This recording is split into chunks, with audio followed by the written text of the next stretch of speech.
Today's episode is brought to you by a great partner for us, and it is Connect Travel Marketing Leadership Summit. Connect Travel provides some of the best trade shows in the industry, and the marketplace provides a unique format that allows you to get in front of the newest technologies and vendors that will help you take your marketing to the next level.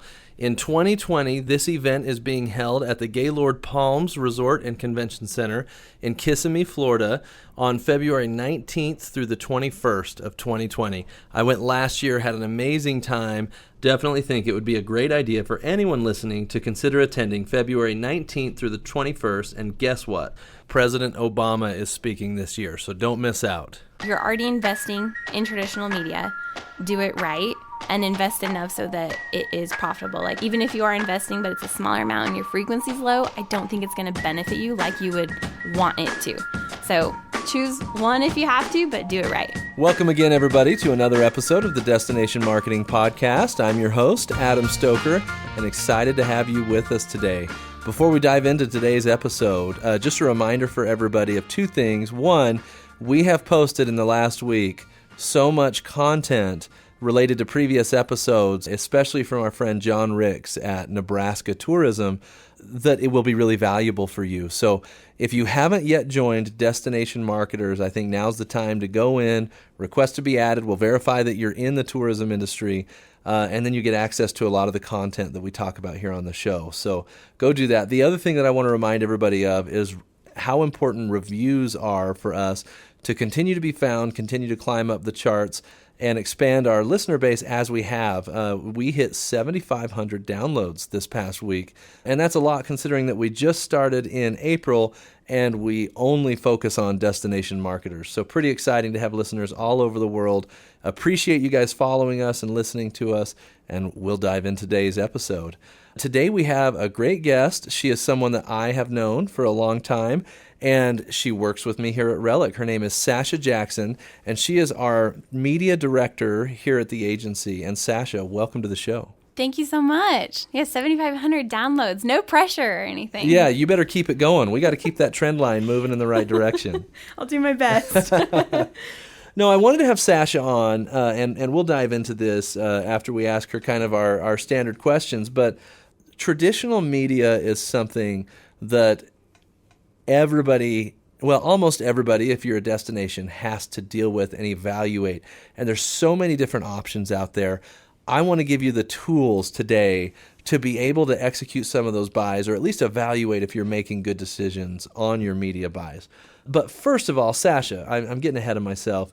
What is your dream destination? You're a well-traveled person, so where haven't you been? Semi-well-traveled. I really would love to go to the Maldives. So I've spent a lot of time looking at those pictures. The bungalows pricey. Over the water. Yes. And I mean, having had a baby this year, any relaxation time seems like precious time. So that seems like my ideal vacation right now. You know what? I follow this Instagram account called Honeymoon Reviews. And like 90% of the pictures are of the Maldives. Maldives? Mm-hmm. I Anyway, don't know.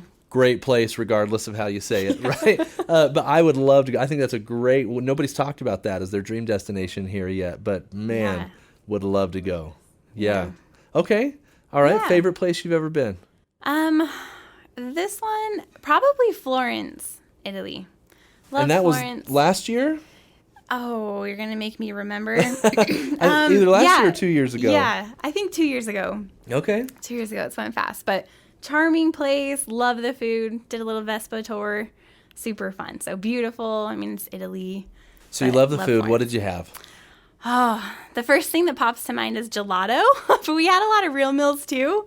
But my favorite gelato, we ate this one shop like 3 or 4 times. Really? While we were there, yeah. Name of the shop, do you remember? No, it's Italian, and Okay. it escapes me, but it's in pictures. Okay. So if we need to reference it, we can pull those out. Okay, maybe we'll throw a picture in the Destination Yeah, Marketers we group. So if totally you go to can. Florence, you can find the right gelato Yes, shop. we have a picture with the worker. We became really close.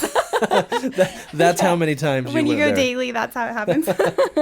Awesome. Well, those are great answers. Italy seems to be a popular choice for either dream destination or places they've been. I think the appeal's rising for me. Yeah, you got to get there. It's so much to see. Yeah, we did an Italy only trip. A lot of people when they go to Europe will hit multiple countries. We just stayed in Italy and traveled all around, and it was awesome. Great. Okay. All right. Okay. Tell me a little bit, and obviously I know a little bit about your background, but for our listeners, catch them up on what led you here today.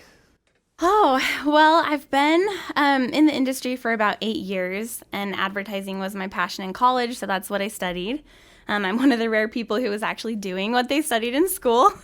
But I worked both client side and agency side, so I worked on a marketing team for a while right out of college on the client side, which is nice to have that perspective now, and then moved over to the agency life, to the dark side, or the good side.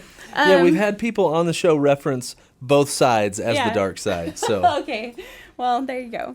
But anyways, yeah, and then my specialty was account management for a long time on the agency side, and then the opportunity opened up at Relic to do media, and we stole Sasha. We talked to her and reached out to her after seeing that she was with another agency, and hopefully they don't hate us too bad for stealing a great person. Yeah, hopefully not. But it's been a good fit, and kind of right place, right time. Media kind of fell in my lap, and it's been fun. I've really enjoyed it. Awesome. And you've been in this media role for a couple of years now, and have been buying for destinations all over the country and other related companies too. Tell me a little bit about your current role, what it looks like, and how you kind of spend your time. So just being traditional media director, I handle all traditional channels. That includes direct mail too, which is something kind of fun and exciting, ever-changing, and lots of options there with direct mail. So yeah, we do all the planning and strategy for your traditional media outlets. Great. And then what about, you buy in markets all over the country. Tell me some of the markets that you've bought in so that people can kind of get a reference point. This year, of course, Salt Lake, but Las Vegas, Phoenix, San Francisco, LA, Boston, Denver. What am I missing? So all over the place. Yeah, all over the place. Okay. Awesome.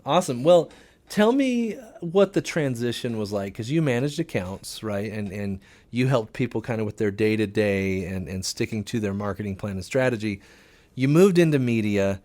What were kind of the new things for you? What made it easier coming from account management? Tell me kind of how that worked out for you. There definitely was a learning curve, but luckily, my last agency was really heavy traditional media, and the account team would help with that a lot. So we'd place buys sometimes. I did a lot of invoice reviewing, which gets you familiar with radio and TV really fast when you're checking spots and things like that. So I'm glad I had that background. It wasn't as hard as it could have been, but definitely a lot of things to learn. A lot of relationships to build.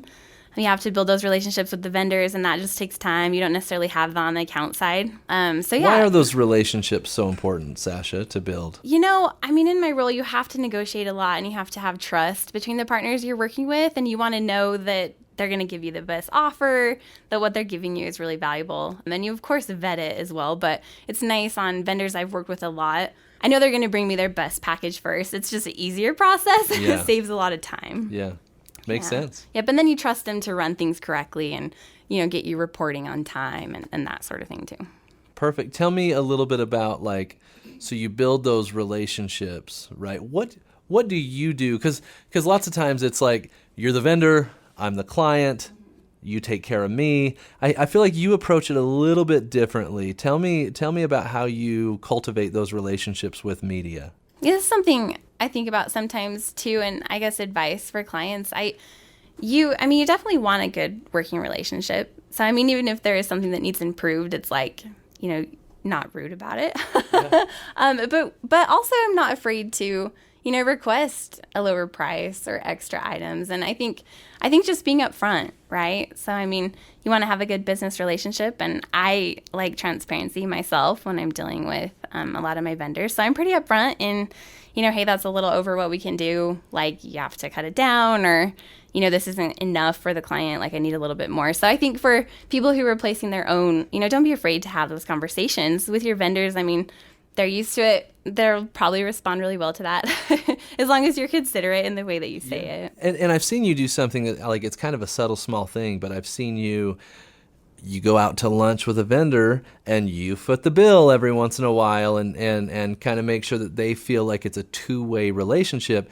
And I think those things that you do to cultivate those relationships, I think they really come in handy when it's time for a hard conversation, or when you're off a little bit on what you'd like the client to receive and then what they want to give the client, right? Sure. And I think if every destination would probably work on cultivating those media relationships, probably get a lot more leeway when there's tough situations or tough conversations to be had, right? Yeah, no, for sure. And that's a good point too. And yeah, I mean, if I want them to, be upfront with me, then I try to share as much insight as I can into our planning and, what we're looking for on our end. So I think that's definitely a good point. Yeah, I actually want to dive into that a little bit. So what do you share? Like what's sharing too much with a media vendor, and how do you make sure you give them enough information to, instead of just be an order taker, give you the best plan to accomplish what you're trying to do? That's a great question. From my perspective at least, I mean, I don't mind sharing, when our planning season is and kind of our goals, our objectives. I don't like sharing cost up front always. Now every vendor When you say is cost, different. you mean kind of like your budget? Yes. Yeah. Yep, the budget that you have to work with, mainly because you do want to have room to negotiate. So I would say, if you can see what they're able to offer and then kind of hone in on budget from there, or give a range, right? But I would go conservative first and then kind of see. I like your you comment on a range, because one of the things we're all hesitant to do is it's always magical, right? Because if you say, I've got this much to spend, what's the vendor's proposal going to come back at? Yeah. Magically exactly what you said. You had every dollar that you budgeted, right? And so if you give a range, it gives them enough information to say, all right, I'm going to put together a plan. This is what they're trying to accomplish. They've given me this range. Maybe I'll give them a couple of options and let you decide which plan is best, right? And so that's why I like the range idea. When you give them nothing from a budget standpoint, I mean, they could recommend a $5,000 buy. Right. They could recommend a $100,000 buy, right? Right. And sometimes if you don't feel comfortable giving a range, one thing you can say is you can just say, hey, we're a little tight this year. We're a little bit strapped, but we do want to do a little extra with you. And then that kind of prefaces it to them like, okay, they don't have the world to spend. They just have a minimal budget. So you can say things like that, like minimal spend, a little extra spend, kind of set it up that way if you don't have a lot Totally to work with. Yeah, I think, and another option is, hey, tell me what you've done for a client in a similar business to me, or a similar organization that had a similar goals. What did you do for them, and what did it cost them? And then you use that to kind of evaluate, okay, I can be in this playing field, or, oh man, that's a little out of my league, or whatever, right? Yeah. No, that's perfect, especially for those. I mean, for us, like, we know kind of a lot of that we've done, in the past. But for someone who's just buying that may not have that reference point, that's great. Awesome. Okay. So you've been buying for tourism for a couple years now in markets across the country. What are you seeing, like industry-wide? What are you seeing in traditional media? Yeah, I think we're seeing a couple things. Consumers have more choice than ever right now. So we're seeing a lot of media shift to be consumer-driven, where they can consume it when they want on their own time, which is great, I mean, for the most part. And we have a lot of new advertising options that go along with that. So I think you have to be pickier than before, a little bit more pointed. And I think a lot of people are more open-minded to try new channels, that maybe they haven't explored in the past, with the emergence of, digital and streaming and everything that we have now. Yeah. I've had people tell me, oh man, back in the day, we could spend X amount on TV and we would just crush it. And it's like, yeah, TV was the only option back when you did that. You had 100% of the attention, right? Yeah. And when you say it's more fragmented than ever before, if you combine the digital options that are out there, all the different print options, TV options, radio, digital TV, like it just goes on and on and on. So how do you structure a media plan that's going to hit for your audience and grab enough of that attention? I think it's really understanding your customer. You have to know who you're marketing to really, really well. So I'm talking, like age, interest, obviously geographic location. The more you know about the person that you're marketing to, and not necessarily like your own preferences. Even sometimes I'll be like, oh, this feels right, but then it's like, no, take a step back. let's look at what our goals are, who we're hitting. Does this really reach them? Because we have so many options. You can reach your audience. There is a way. Yeah. So I think it's just the more granular it can be, the more effective your campaign will be. Yeah, I guess there's more options, but you can also be more targeted. Yes. So kind of a give and take, right? Okay, what else are you seeing in the industry right now? Oh, man. Well, gosh, in general for traditional media, we can talk about print a little bit. Let's talk about it. What are you seeing in print? Yeah, print is declined over the last few years. I was looking at numbers a little bit ago, and it's like 8 to 9% drops, year over year for subscription, especially newspaper specifically. But also with print, it's evolving fast as well. So there are some like augmented reality is kind of interesting that some print is getting into that. And sometimes like luxury travelers or niche groups, like print does really well still. So that's been something interesting to watch. Like it's rapidly changing and I don't know where it's headed. Probably not for the positive in some aspects, but unless you're using it for some of those specific things that I listed. Yeah, I think your general publications are in trouble. If I'm kind of a general population publication, I'm in trouble.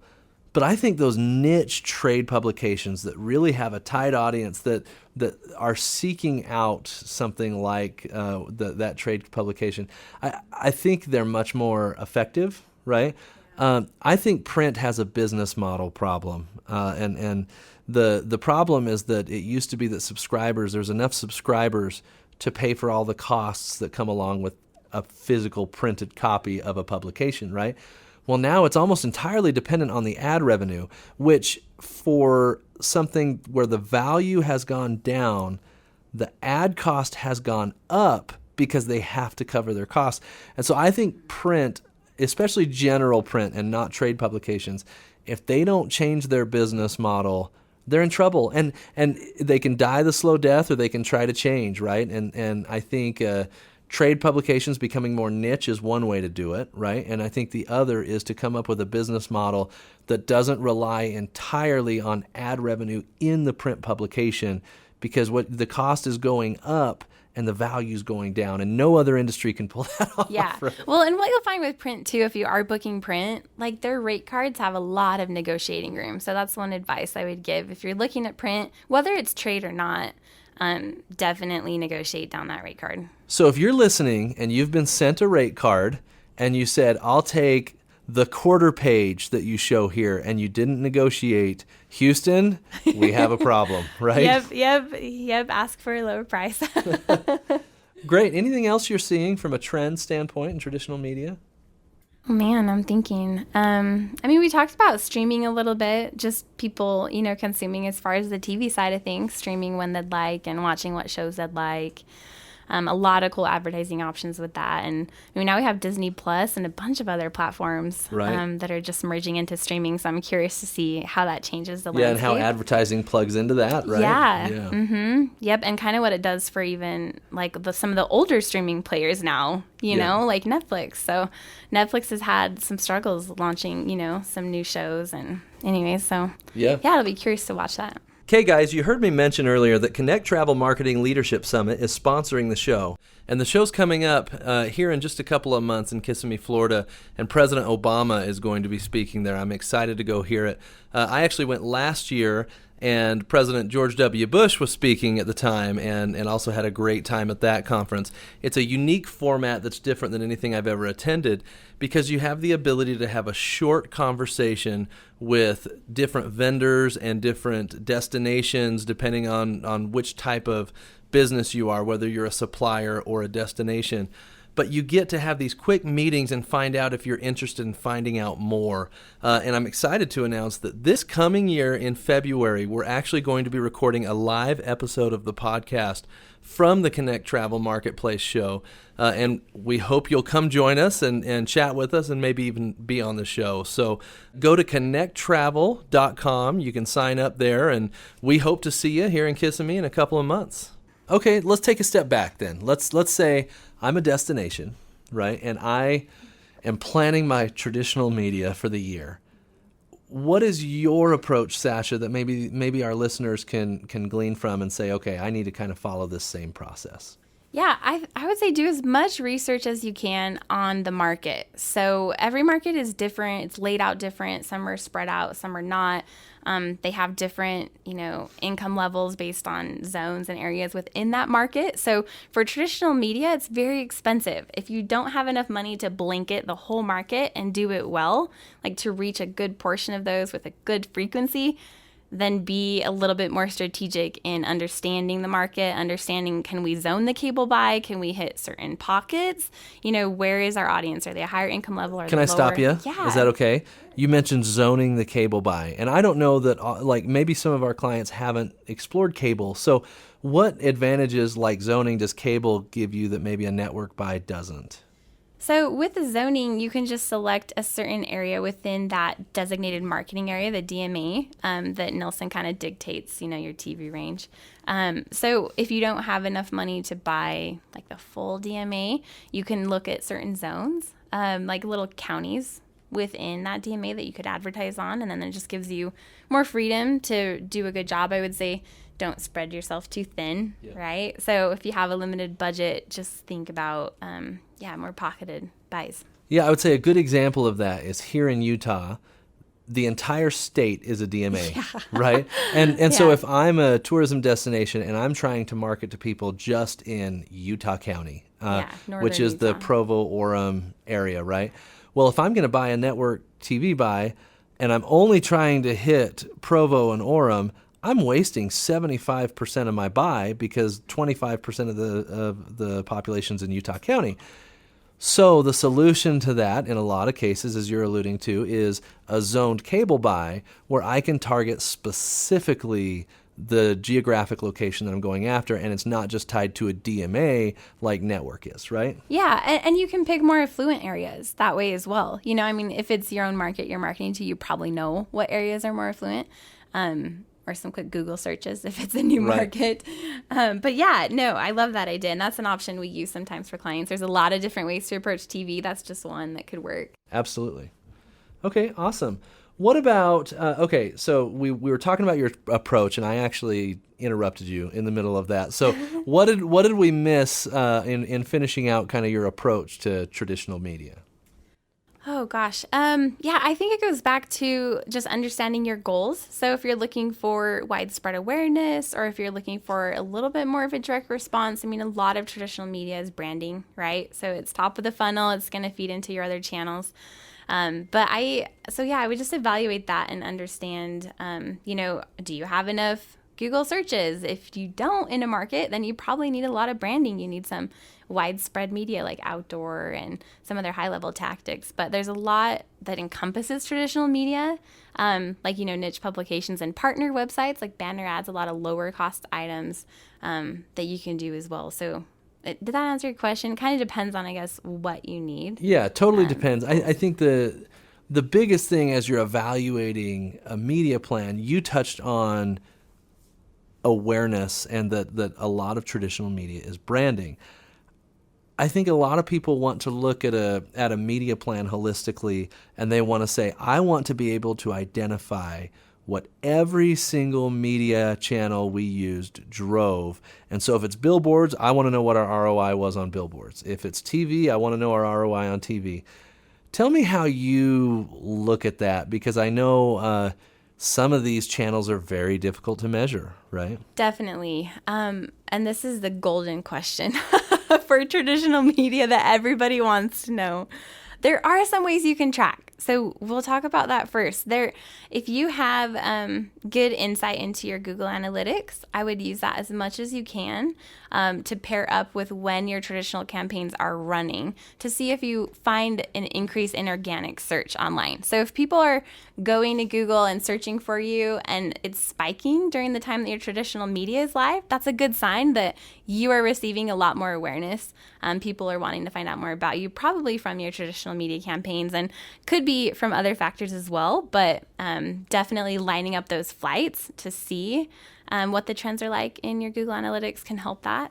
Also with some other media like print and even sometimes on billboard, but you can use tracking URLs.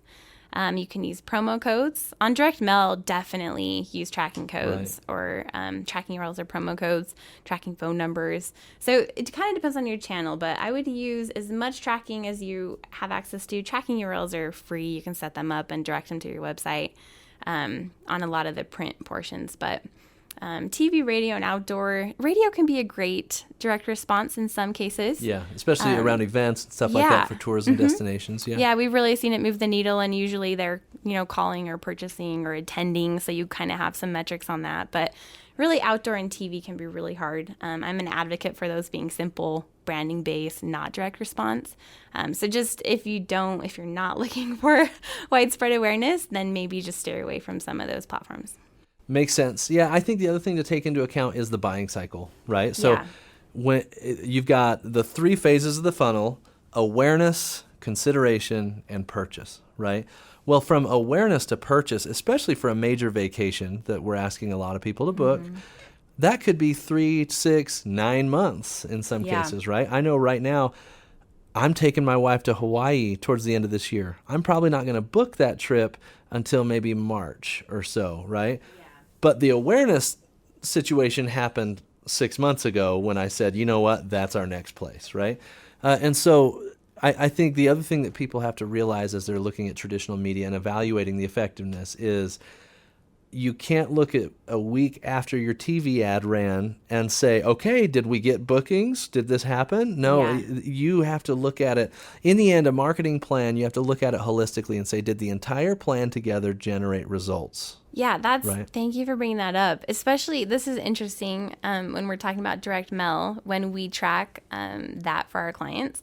I see phone calls come in 6 to 8 months after direct mail pieces drop. Right, and this is on products, right? This isn't even necessarily on tourism. You're seeing on, like, we have broadband clients that we work with, and they'll sign up from a direct mail piece 8 months after we sent it, right? Yep, so we're seeing phone calls, like long phone calls, some engaged phone calls, quite a bit after it drops. And anyways, they hold on to some of those pieces, and same with billboard and TV. I mean, I would say it takes a few different touch points. So if you have a billboard up, it's going to take a while for that consumer to see it, to drive past it, to start to get familiar with you, and then maybe curious about you, and then maybe research you. So they kind of go through the cycle, and it does take time. Most travelers take, I mean, if you look at the general population, most travelers take about 1 trip a year. Sometimes it's a staycation, and that's your one shot. It's a staycation. Other times they'll take an extravagant trip and go somewhere, more exotic, and then there's a lot in between. But it's usually 1 trip a year because of time and all that kind of stuff, right? So if we're expecting someone to be ready just because we decided they should be ready and as we were planning our advertising campaign, that's just off, right? But if we don't do the work up front in the awareness phase, they never make it to consideration and purchase in our funnel. They're going to be in somebody else's funnel, right? And that's why traditional media, to me, still has such an important place, because if you don't do your awareness advertising, you don't even get the option to participate in the consideration and purchase phase. Yeah. Right? And I mean, one thing that's interesting about traditional media, too, is there is a lot of digital emerging. However, it is a very crowded landscape, and some parts of traditional are, too. But in some ways, traditional stands out and reaches you in ways that digital can't. So there is that aspect to it. But an omni-channel approach essentially is the best way to go with that and talking about digital. But absolutely. Okay. All right. Okay. I got another hard question for you, Sasha. You ready? Ready. All right. I am a destination, and I get one of the 4,000 phone calls that I get a year saying, hi, I'm so-and-so with this media outlet, and I would love to have you place a buy in our publication, event, guide, whatever it is, right? How do you know if it's worth it? So I see a lot. You're going to get, some kind of proposal. Like, they're going to just tell you the deliverables at first. Do not make your decision based on that only. Drill down on getting a media kit, which basically will just list, I think most people are probably familiar with it. It lists more information, impressions, subscribers, reach, whatever it is. You can also ask for, you touched on this a little bit, but you can ask for case studies. You can ask for campaign metrics from a similar client. Some are really careful about what they divulge. Right. But right. You don't want to share trade secrets. Yeah, they could remove the name and say, hey, you know, another tourism client saw this success. And then when you're looking at online, if you're running banner ads or e-newsletters or social ads with a publication, whatever it is, I would definitely ask for their website metrics. So monthly unique visitors, you know, click-through rates, average open rate on email. This isn't something that most vendors automatically send that first email. Right. They send you, hey, you can get XYZ, here's the price. And maybe a few metric points. And don't you think asking those questions, the right questions, makes them realize, hey, I'm probably not going to be able to pull the wool over their eyes, right? Yes. I mean, because it's hard to argue with data. Some vendors, if you're wanting website metrics, can share with you like some Google Analytics data that they have on their website. But just however much info you can get from them, don't be afraid to ask. Ask it and see what you can get. Great. Okay, now a couple more questions for you. I think one that I just want to make sure that everybody's aware of is, what if I'm planning traditional media for my destination? What do I need to watch out for? What do I need to be careful of? What gotchas are out there? Yeah, a few come to mind initially. If you're looking into radio specifically, there are so many different ways that radio stations can pull their rankings. So if you are asking for a ranking report, which just lists, you know, CUME, like number of listeners per day part in a certain demographic, there's a lot of different demographics out there and a lot of different day parts. So depending on what they pull, they're going to tell you they're the top station. Right. Every single radio is going to tell you they're the top station. So you really have to know, say, okay, no, I want to see 25 to 54-year-olds Monday through Friday, 6A to 7P. I want to see that ranking. So if you just ask for a ranking, they're going to send you something that shows them at the top. And we buy a lot of radio. We're not criticizing radio as an industry or anything like that, but there are so many different ways to show the data. If you don't really prepare yourself and say, I need this age group during this time of day, you're going to get data that doesn't give you what you need to make a decision, right? Yeah. So understand kind of when your ideal customer is listening, and then ask for the data in that day part. If it's drive time, ask for drive time, ask for the demo breakdown. Anyway, so it's kind of funny. And I mean, of course, they have to showcase what they're great at, and I don't blame them for that at all, but it is something that you'll come across a lot on radio. Great point. What else? Yeah. Oh, let me think. I would say one thing we come across a lot, I know especially in tourism, I know a lot of you DMOs out there are attending a lot of trade shows. Yeah. And so you're, coming face to face with a lot of the same vendors and relationships build. And I would just caution, ideally they have a great product that fits your target audience, and then you have a relationship on top of that that's perfect, right? And then it serves you well. There are some cases where you build that personal relationship, but maybe their publication doesn't target your target audience exactly. And people feel a little bit pressured to buy with them or to spend money with them. I know there's a lot of politics in some tourism areas. So I would just say, that money is precious. Use it the best you can. Target your target audience. And if a certain publication, you're not sure if it does, or, maybe the prices are a little bit high, just because it's a personal relationship doesn't mean that you can't ask for them to lower it, or maybe look into other options at least. Yeah.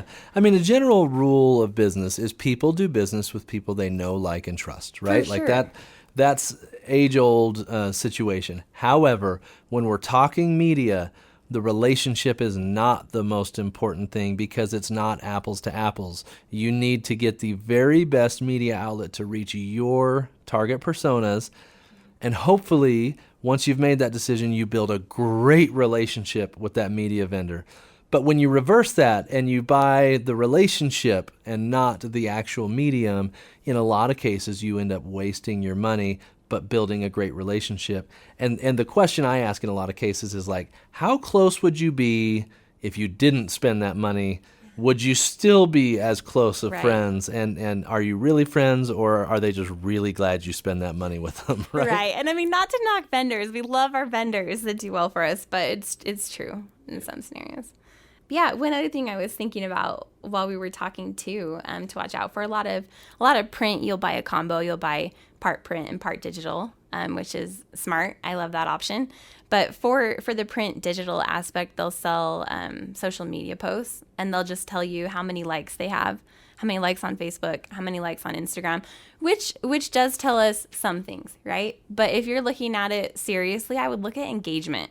So I would look at, are people like, okay, they have a good following. Does that following interact with them? Are they interested in what they post? Do they have good content? So that's something to kind of watch out for too. You'll get, sometimes it's added value, like, oh, we're going to throw in 2 Facebook posts and an Instagram post, which I love and we do a lot of, but I would just say make sure it's a quality that you're receiving, quality of their channel. And we talked about that a lot with a couple of the episodes earlier where we talked about influencer marketing. Yeah. It's the same thing, right?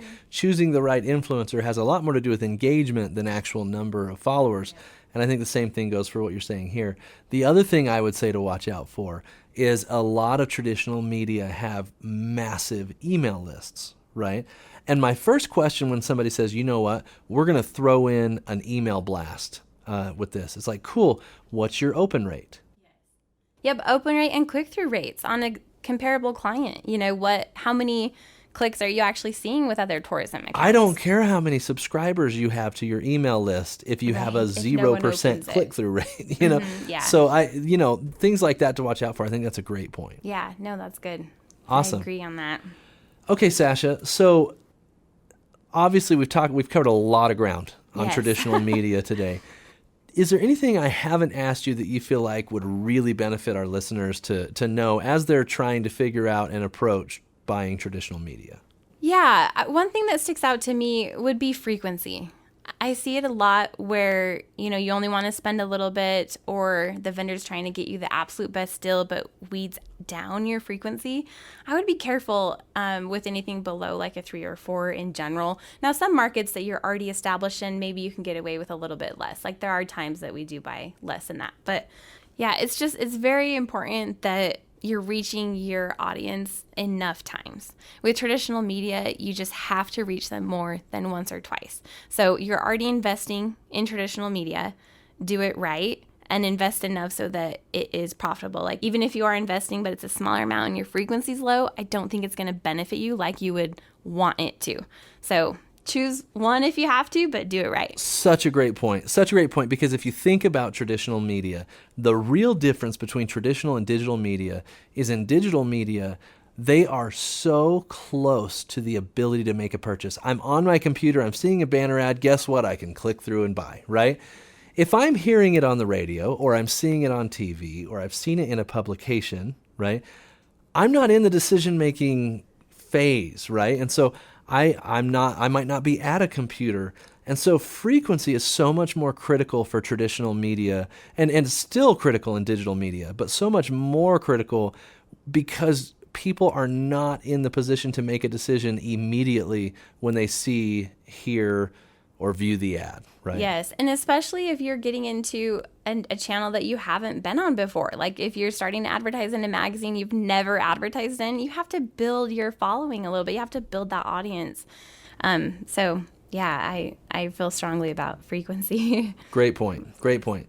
Sasha, it's been good to have you today. Hey, thanks so much. Yeah, thanks for taking the time to come on. No problem.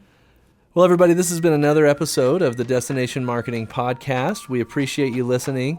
Reminder to join the Destination Marketers LinkedIn group. We'll have Sasha maybe put together a couple of the tips that she went over today, and she'll post those in the Destination Marketers LinkedIn group, and you can grab them there. Thanks again, everybody, and we'll see you next week.